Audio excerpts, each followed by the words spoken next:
4 millions de Français chaque année, vous rêvez de vous promener en haut des cimes ou de grimper à plus de 300 mètres de haut?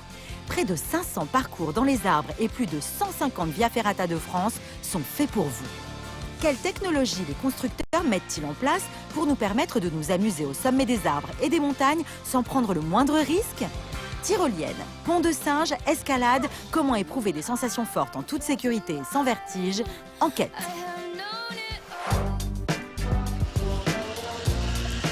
Qui n'a jamais rêvé de se balancer d'un arbre à l'autre à la manière de Tarzan? C'est aujourd'hui possible. Le long d'un trajet pouvant aller jusqu'à 20 mètres de hauteur, vous pouvez tester votre agilité, frisson garanti. Mais comment ces installations peuvent-elles tenir au milieu des branches? Explication avec Grégory Longarès.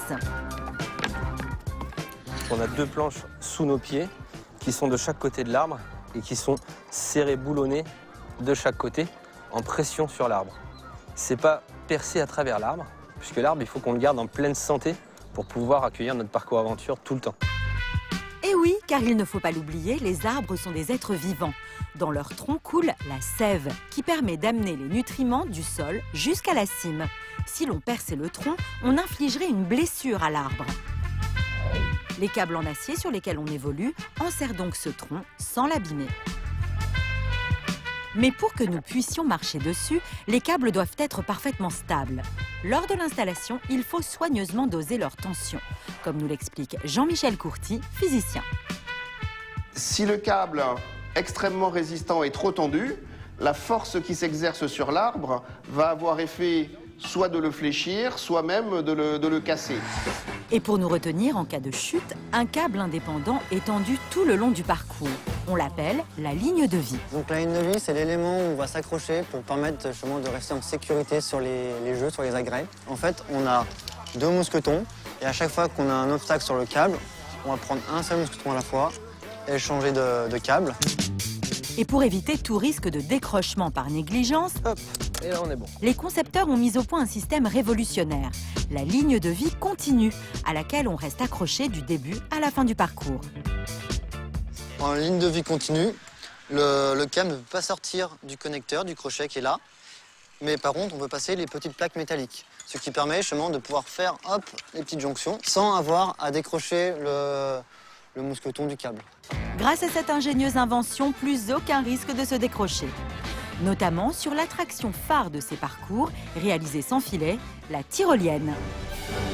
Le principe, se laisser glisser dans le vide à l'aide d'une poulie accrochée à un câble. Adrénaline garantie. Mais comment faire pour arriver en toute sécurité? Une fois encore, tout est une question de tension du câble. Si le câble de la tyrolienne est trop tendu, à ce moment-là, la trajectoire est quasiment une droite, et donc on va laisser écraser sur l'arbre qui est au fond. Et regardez ce qu'il se passe si le câble est moins tendu. En fait, c'est un morceau d'ellipse avec une première partie où l'on va accélérer et une remontée finale dans laquelle la vitesse va diminuer de sorte que l'arrivée n'est pas brutale.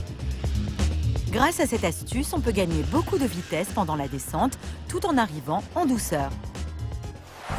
Intéressons-nous maintenant à une autre activité qui va vous faire grimper encore plus haut, la Via Ferrata, un parcours d'escalade sécurisé sur parois rocheuses.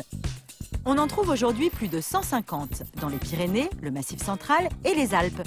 Certains se déroulent au-dessus de 300 mètres de vide, la hauteur de la Tour Eiffel.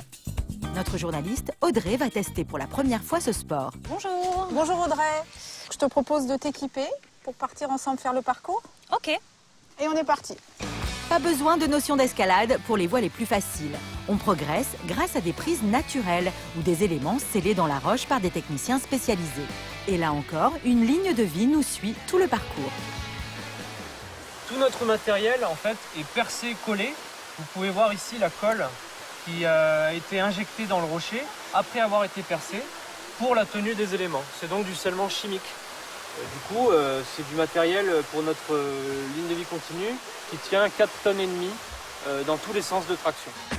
Aucun risque de voir ces attaches se déceler. En Via Ferrata, la ligne de vie est accrochée au rocher tous les 2-3 mètres, ce qui permet de nous retenir en cas de chute. Mais cela ne suffit pas à éviter tout risque de blessure si l'on tombe. Si je suis assuré avec une corde toute simple. Soit la corde n'est pas assez solide et dans ce cas-là, elle casse et nous tombons jusqu'en bas. Soit la corde est assez solide, mais alors l'arrivée est brutale et tout se passe comme si on arrivait sur un sol en béton et c'est le corps qui subit tous les efforts. Pour amortir la chute, on a mis au point un système ultra efficace, l'absorbeur d'énergie. Pour mieux comprendre, direction l'atelier d'essai de ce fabricant de matériaux près de Chambéry. Et l'absorbeur d'énergie, en fait, c'est un dispositif cousu, comme ça, c'est des sangles qui sont cousues et qui vont se déchirer quand on va tirer sur la longe pour amortir le choc. Démonstration. Nous avons attaché un absorbeur de choc à ce poids de 80 kg, soit le poids moyen d'un homme avec son équipement. Que se passe-t-il quand on le laisse tomber de 4 mètres, comme cela pourrait se produire sur une via ferrata ?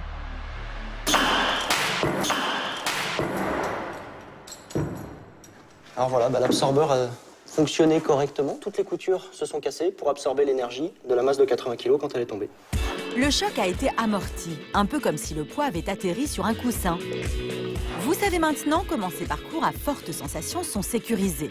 Reste un paramètre qu'on ne peut pas maîtriser, la peur du vide. Une phobie qu'Audrey connaît bien. Oula, ça fait peur. C'est... Attends, il faut que je fasse une petite pause là. Il y a combien là, à ton avis, de dénivelé? Il y a 50 mètres. D'accord. Au moins 6% de la population souffre de ce que l'on appelle l'acrophobie, autrement dit, le vertige. Mais d'où vient cette peur ? Vous allez voir que tout se passe dans l'amygdale, zone du cerveau chargée de gérer nos émotions. Et il existe aujourd'hui un moyen de venir à bout de cette phobie.